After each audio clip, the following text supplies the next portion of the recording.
zucchini and potato in oven. Una, nag-prepare na ako ng patatas, zucchini. Dalawang uri pala ng zucchini ang inilagay ko. Green tsaka yung yellow. Hiniwa-iwa ko lang ng bite size. Ito pala yung pang side dish ko dahil hindi sila magra-rice. Naglagay na pala ako ng asin, paprika,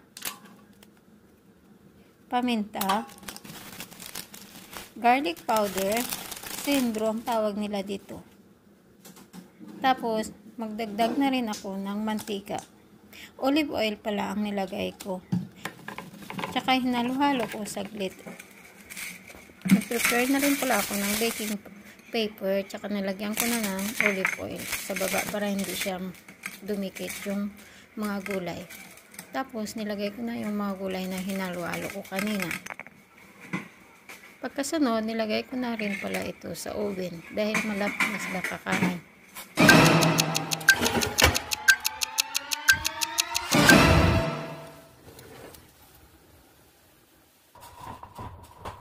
Dahil ito na, kinuha ko na at ilagay ko na rin ito sa plato. Hanggang dito na lang po. Bye! Thank you for watching.